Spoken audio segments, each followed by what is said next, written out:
জিন্দেগীর সফলতা যদি পেতে চাও, আসো আল্লাহর দ্বীনের সৈনিকের খাতায় নাম লিখে দাও। আল্লাহর দ্বীনের সৈনিক হয়ে বাঁচলে গাজী, মরলে শহীদ, এ পথেই জীবনের কামিয়াবি আর সফলতা। বাতিল শক্তি, তোমাদের কাছে আমাদের পয়গাম, স্পষ্ট পয়গাম শুনিয়ে রাখছি।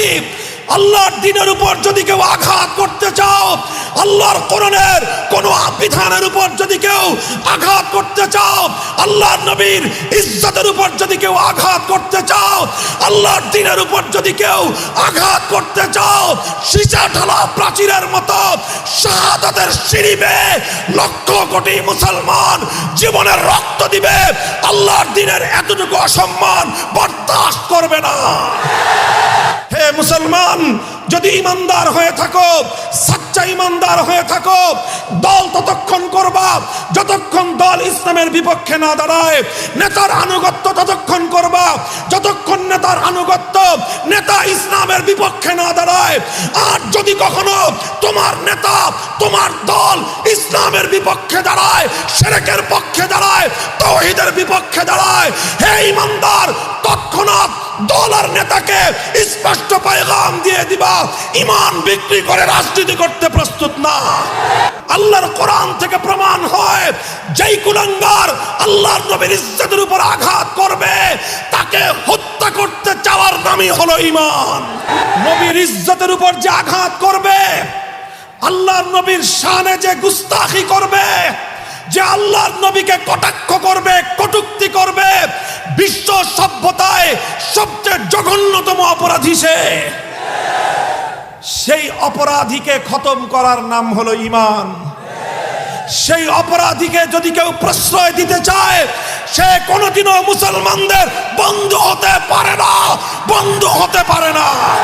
যারা আল্লাহর দ্বীনের সৈনিক হবে, যারা আল্লাহর দ্বীনকে হেফাজত করবার জন্য আল্লাহর দ্বীনের সৈনিকের তালিকায় নিজের নাম লিপিবদ্ধ করবে, কোন এই ধরনের অপবাদের ভয়ে সে ভীত হবে না। তার পরিষ্কার কথা হবে, তুমি আমাকে মৌলবাদী বলতে পারো, তুমি আমাকে জঙ্গিবাদী বলতে পারো, তুমি আমাকে মোল্লা বলে গালি দিতে পারো, তুমি আমাকে কাঠ মোল্লা বলে গালি দিতে পারো, তুমি আমাকে অনেক কিছুই বলতে পারো, কিন্তু মনে রাখো, এক আল্লাহকে যখন রাজি করবার সিদ্ধান্ত নিয়েছি, দুনিয়ার আর কাউকে রাজি করে আল্লাহকে নারাজ করতে পারবো না। হে মুসলমান, আসো তালিকাভুক্ত হও, নিজের নাম লেখাও। দুনিয়ার কোন রাজনৈতিক দলের সদস্য ফরম পূরণ করে নয়, নিজের নাম লেখাও আল্লাহর দ্বীনের চিরন্তন সৈনিক হওয়ার তালিকার মধ্যে। মনে রেখো, ইসলামের কাজ করলে ইসলামের ফায়দা হবে, এটা বড় কথা নয়, বরং ইসলামের পক্ষে আসলে তোমার ভাগ্য চমকে যাবে।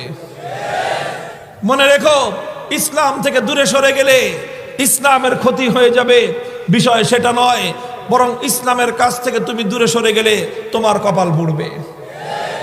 কথা পরিষ্কার, কথা পরিষ্কার। কেউ যেন আল্লাহর জমিনে কথা মনে না করেন যে আপনি ইসলামের পক্ষে না দাঁড়ালে ইসলামের কাজ হবে না। কেউ যেন কথা মনে না করেন আপনাকে বাদ দিয়ে আপনার জমিনে কোনো কিছু হতে পারে না।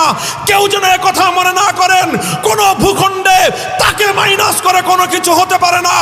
আমার আল্লাহ হাজারবার কথা প্রমাণ করে দিয়েছেন। অনেক প্রভাবশালীকে আমার আল্লাহ কানে ধরে উৎখাত করে দিয়ে দুর্বল মানুষের দ্বারা আল্লাহ তার দ্বীনকে জিন্দা করে দিয়েছেন। Allahu Akbar, Din Islam, Din Islam, Zindabad.